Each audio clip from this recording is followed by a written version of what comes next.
ကိုဘာပဲလှုပ်လို့ကောင်းတာလှုပ်လို့မကောင်းတာလှုပ်လို့လို့သည်များကံရဲ့အကျိုးဆက်ကိုကိုပဲခံရမယ်ကိုပဲဆန့်ရမယ်ဟောဒါဟာသူ့ရဲ့အမွေခံပဲကံရဲ့အမွေခံပဲဖြစ်ရမယ်လို့ဒီအမြင်ကိုမြင်မှုလို့ရတယ်ဒါကိုကမ္မတက္ကတာသမာဓိဋ္ဌိလို့ခေါ်တယ်ကိုလှုပ်တာကိုနဲ့သာသက်ဆိုင်တယ်လို့မြင်တဲ့အမြင်ဟာဘလို့တမိုးရှိတယ်လဲစဉ်းစားကြည့်စัจ jit နဲ့တွေးကြည့်ကိုလှုပ်တာကိုနဲ့မပတ်သက်ဘူးလို့ငင်းွယ်လိုက်တဲ့ပုဂ္ဂိုလ်တူတယောက်ဟာတူတော်လူကောင်းဖြစ်ဖို့မရှိနိုင်ဘူး။ဘာကြောင့်လို့ဆိုတော့ကိုလှုပ်တာကိုနဲ့မပတ်သက်ဘူးလို့ဆိုတဲ့အမြင်ရှိရင်ကောင်းတာလုပ်လဲကောင်းတာရမှာမဟုတ်ဘူးမကောင်းတာလုပ်ရင်မကောင်းကျိုးမခံရဘူးဆိုတဲ့ပုဂ္ဂိုလ်တယောက်တည်းသူလှုပ်ချင်တာတွေလှုပ်တော့မှာပေါ့သူလှုပ်ချင်တာအကောင်လားအဆိုးလားဆိုတာလူဆိုတာအဆိုးကိုသာလှုပ်တာများတယ်လွယ်တာကအဆိုးကလွယ်တာကိုနော်အဲ့တော့အဆိုးကိုလှုပ်တယ်ဆိုကြတဲ့ကသူကလူတော်လူကောင်းဖြစ်ဖို့မရတော့နော်ဒါကြောင့်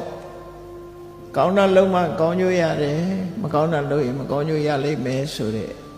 ကမ္မတက္ကတာသမာဓိဋ္ဌိအမြင်ဟာလူတော်လူကောင်းဖြစ်အောင်လမ်းခင်းပေးထားတာဖြစ်တယ်အကယ်၍တချို့ပုဂ္ဂိုလ်တွေမြင်တယ်လို့ပေါ့ကောင်းတာလုပ်လဲကောင်းတာမဖြစ်ပါဘူးဆိုးတာလုပ်လဲဆိုးတာမဖြစ်ပါဘူးမဟုတ်တာလုပ်တဲ့လူတွေကြီးပွားနေတယ်ဟုတ်တာလုပ်တဲ့လူတွေဆင်းရဲနေတယ်ဆိုတဲ့ဒီအတွေးလေးနဲ့ကံကံကြီးကျိုးကိုညှင်းပယ်မှုတွေလည်းဖြစ်တတ်သေးတယ်ပေါ့နော်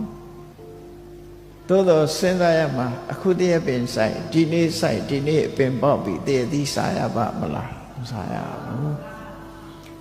အချိန်ဆိုတာရှိသေးတယ်နော်အချိန်ဆိုတာရှိသေးတယ်ဆိုးတာလုပ်ပြီးကောင်းကျိုးချမ်းသာရနေတဲ့ပုဂ္ဂိုလ်ဟာရှေးတုန်းကအကျိုးဆက်တွေကိုခံစားနေတာသာဖြစ်တယ်ပေါ့ကောင်းတာလုပ်ပြီးဒုက္ခရောက်နေတဲ့လူတယောက်ဟာလည်းပဲရှေးရခင်ကလုပ်ခဲ့တဲ့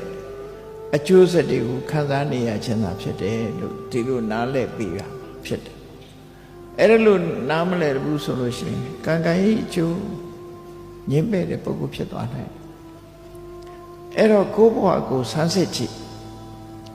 လူတိုင်းဟာကိုယ့်ဘဝကိုဆန်းစစ်ရမှာ